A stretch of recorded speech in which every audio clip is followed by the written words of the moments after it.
Hey guys, it's Chris from Houston Combat Photography. I happen to be in downtown Houston. I'm sitting in my Combat Fiat and getting ready to take some pictures with kind of a cool film. I have this Kodak Tri-X-Pan film pack.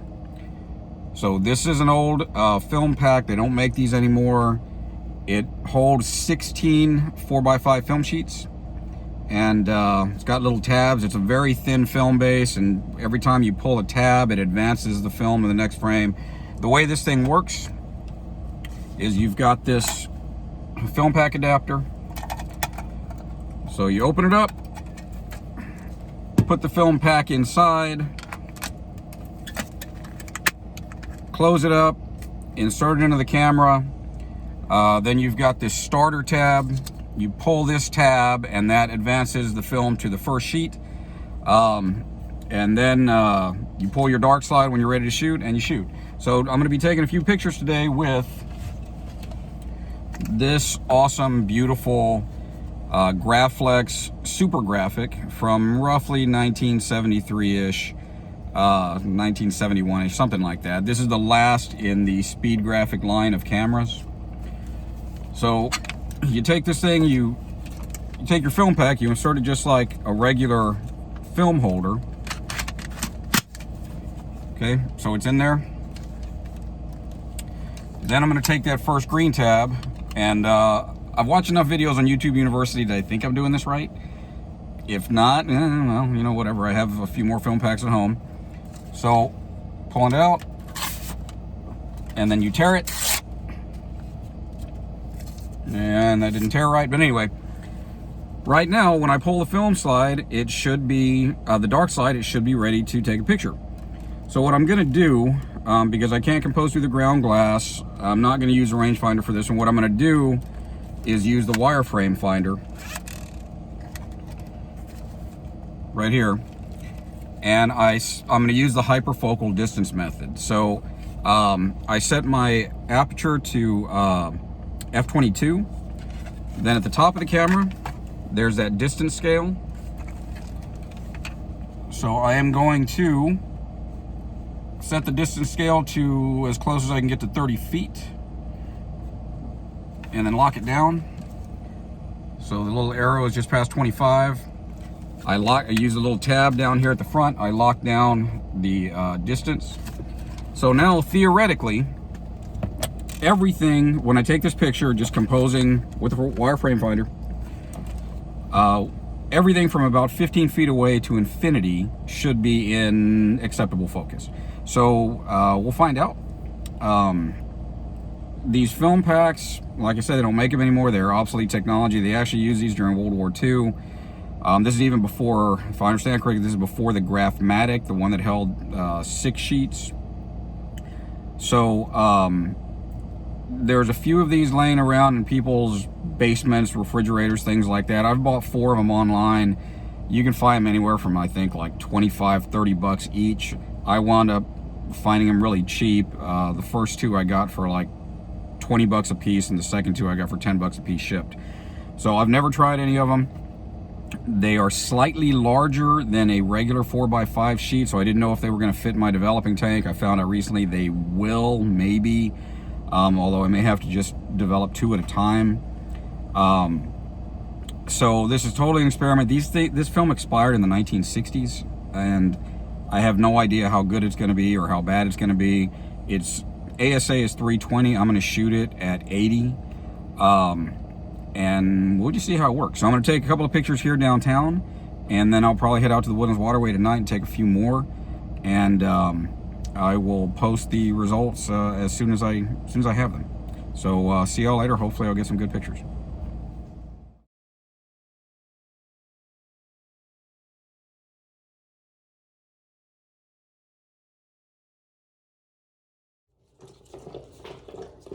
Okay guys, so I had planned on shooting more than 4 shots. I shot 4 shots in downtown Houston.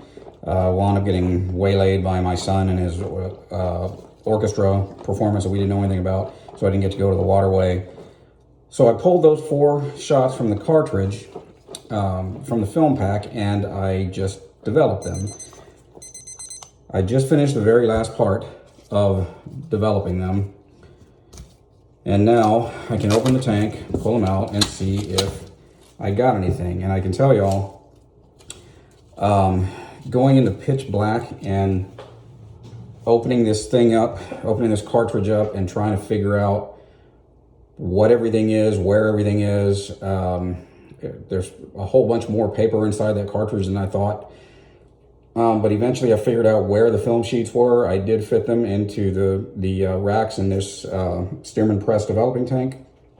They're a little bit too big, so I don't know if the sheets came into contact with each other. I don't know if they came into contact with a wall of the tank, and so it's going to be all screwed up. I don't know if the film was just expired and was kept in heat, and so it's just all screwed up anyway. I don't know if I'm going to have any pictures or not. You know, if I do, great. If not, you know, whatever. I'll try it again. So here we go.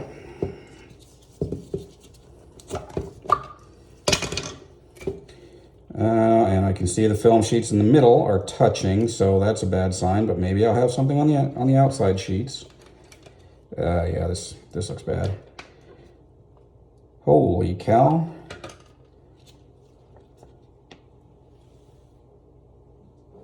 I got an image with minimal damage. Holy cow. Let me see. I don't know if y'all can see that. I got an image of Memorial Drive in Houston. Shingo. All right, let's see. How about the rest of them?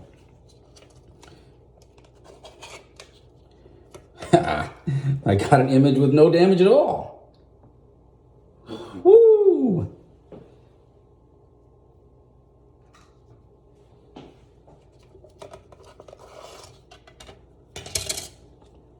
Another one with no damage. Looks like there's some weird light spots, but yeah, whatever, who cares? It's still an image.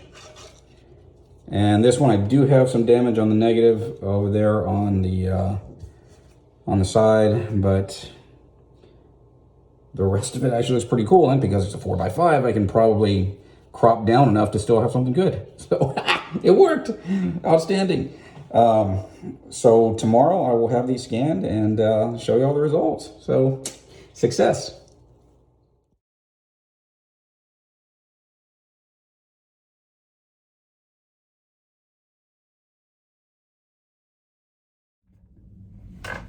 Hey guys, I figured I would kind of start over and show you more from the beginning of how this thing, what it looks like when you first open it up, and then explain to you what I learned developing these. So this is it. This is an unopened package. Kodak Tri-X-Pan Professional 16-shot film pack. As you can see, it's supposed to be developed before January of 1969, so it's just a little poquito expired. So I'm going to open this one up so you can see how it looks from start to finish. Inside the box, it's in this.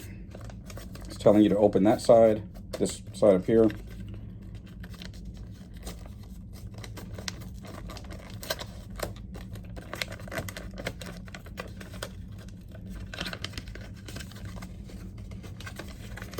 And what you've got when you get the wrapper off there, assuming I get the wrapper off someday. When you get the wrapper off someday, you've got this metal. This is a little metal cassette. You've got the paper front right here, and you've got all these tabs. Okay, as I showed you in the other part of the video, you pull that first tab, and that's what pulls this cover sheet out of the way, and now you're ready to take your pictures.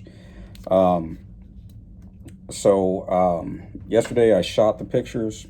I shot 4 pictures. I had read that you can, after you shoot, like, say you only shoot a few shots and you want to take those out to develop them, I had read that you can open up this film pack and pull the exposed sheets out and then put it back together. This little green thing right here is actually a removable, like, cover that holds it together, that you just slide this off, open it up, take the exposed sheets out, and then put it back together. Well, last night I went into my pitch black closet and tried it, and there was a lot of fumbling around in the dark, and what I found out when I opened it up is that there's a whole bunch of paper in there that I didn't expect to find. So first thing I found was these 2 sheets of film, or 2 sheets of paper connected. I pulled that out and I couldn't figure out, like, I knew this film was thinner, but I didn't know if I was actually handling a film sheet or paper. Finally figured out this is just paper. Got that out of the way, started pulling out the film sheets, and then realized each one of them is attached to its tab. And so you have to tear it off of its paper tab. And I'm told that back in the good old days, when these things were fresh, it would tear off clean. But now, because they're so old, it's leaving all these pieces of the paper on the edge of the negative. But anyway, I got all these pieces of paper out, and I got my 4 film sheets out. I loaded the film sheets onto the racks for the Stearman Press developing tank. And that was another learning experience, because here's what 4x5 film sheets look like on a tank or on a rack. You know, nice modern film. It goes in there nice and smoothly, neatly. And when I loaded the film pack sheets, I knew they were longer, I knew they were slightly wider. Well, this is how they wound up going on. Really bowed out. It turns out they're really actually not appreciably wider. It's only a tiny fraction of a millimeter maybe. But they're substantially longer. They're about 1/3 of an inch longer. Now, I didn't realize until just now, just a couple of minutes ago, when I was looking at these, that if I had just flipped this around the other way, it would have gone in there pretty much straight. Okay? It'd still be sticking out at the top, but it would have gone in there pretty much straight. Didn't know that. Lesson learned. Next time I'll have to figure out how to do that in the dark. But I want to show you the size difference. Here I've got a 4x5, regular 4x5 film sheet in front with the film pack sheet behind it. And I think you can see how much overlap there is. Okay, it is quite a bit longer, about, like I said, about 1/3 of an inch. So that means a couple of things. One is that I've got to figure out a way in the dark to cut off this edge where the paper is attached, and then it'll fit into the developing rack just fine. The other option is I picked this up at an estate sale. It is a Fink Rosalieve developing tank that takes 12 sheets. And the racks in there are quite a bit longer, or they're just bigger dimensions. Anyway, there's one of these sheets in here, one of these film pack sheets. It went in there just fine, and I could use this to develop 12 sheets at a time if I wanted to. So the important thing, though, is how did the pictures turn out? And as I showed you in the last part of the video, I got images, and I only had one of the negatives was substantially damaged. I don't know why it was substantially damaged, but it is. It's this one right here. I don't know what this thing came from. I'm guessing this was in contact with something. I guess the wall of the developing tank maybe. But I still got decent images on everything, and I think these things are worth using if you can get them cheap enough. Now, granted, it's harder to use these than to use regular film sheets. It makes it harder to develop than if you're using regular film sheets. But on the other hand, if you're shooting film already, you're really not too concerned with convenience. So I would suggest, if you're at all interested in this old technology, these things were in production from before World War II up until, if I understand correctly, 1992, because they were all assembled by hand. And in 1992, the last guy at Kodak who knew how to put them together by hand retired, and so that was it. No more were made, and now we're just using up whatever old stocks are left. But if you have any interest in historical photography and finding out how guys really used to do this, it's worth investing in one of these and making it work. See you next video.